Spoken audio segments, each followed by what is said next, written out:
Speaking of like, being in shape and all that stuff, this is a little bit controversial in the YouTube community, but what are your thoughts on like Nikocado Avocado and that whole transformation? We were all thinking it. Yeah, I knew it was coming. I gotta bring it up. I gotta bring it up. I knew it was coming. Oh, man. Okay, so I'll preface by saying this. I've got zero, like the mukbang community and everything, like it's different from what I do. Like I kind of said earlier, like competitive eating YouTubers, like you're not competing with people. It's like, that the lingo, like, snub nose lingo, if you want to call it. But no, I got absolutely zero problem with like the ASMR community, even though it's not my thing. Like they are making entertainment for a group of people. And that's all what it boils down to. Some people want to hear people smacking on a peanut butter jelly. Some people want to see people just talking and eating. Some people want to see you eat it as fast as possible. And Right. you're filling the need. You're filling, like, I don't like some movies. Some people like, everybody's got their own preference. So I got no quarrels with it.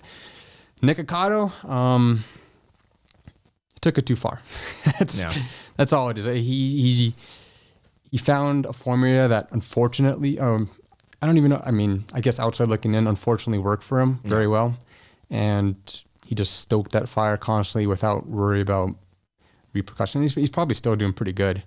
And I mean, at the end of the day, it's his body, it's his choice, if he's fine with it, fine. I mean, but would I endorse that sort of, no, right, I'd always endorse people being healthy, looking out for their physical and mental health and all that stuff. For those of you guys that don't understand, Nikocado basically started out as like a fairly skinny, somewhat fit person. Yeah. I think it was a vegan. Yeah, he was vegan. Yeah, I think it was a first. vegan stuff, yeah. And then basically would do like mukbang, which is when you get a bunch of food and eat it, and people like watching you do that. Different than competitive eating. Yeah. And basically like he continued to do it because his audience loved it, and he continued growing with this like absurdism type of humor. And then like now he's pretty like, he's pretty large. You know what I think? I'll give my take on this. I think part of me believes it's an act.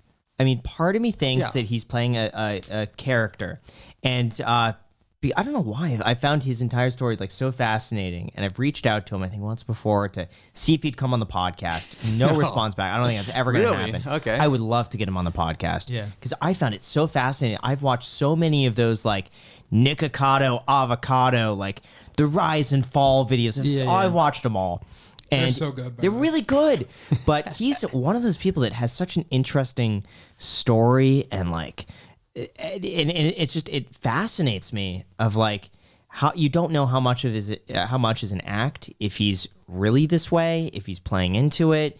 Like it reminds me with Dax Flame. Yeah. How a lot of people thought, oh, he's just it's acting, and but for me I was like, no, that just seems like Dax, and sure enough it was just him. Like that's him.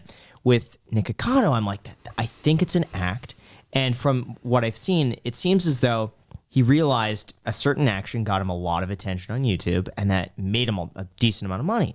So you would lean into that. Yeah. And it seems like the more extreme he's gotten, the more money he makes, the more views he gets, and the more subscribers he gets. So from a business, it's like, why wouldn't you keep going in that direction?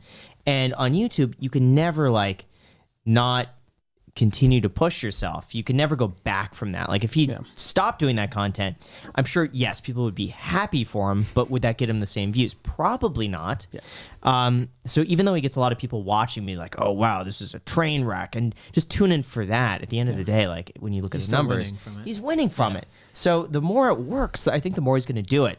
The downside is that it's probably at the detriment of his health. Oh, yeah. But if he's at a point where he's like, well, if I do this for another 5 years and then I have the rest of my life to get back into shape, and if you think something like that, maybe that's the only way I see it. Yeah, maybe it's. I mean, I could be wrong, but without question in my mind, it is at least in some part an act. Like there's no way that he's actually like that all day long. Like it takes a special person to do the stuff that he does. Yeah. But he's definitely leaning into what the audience, and like I think back to, I think back to like, stuff like the Logan Paul drama and stuff. Like his justification was he was just on this train that he just didn't want to stop, and then it ended up, bad decisions and stuff.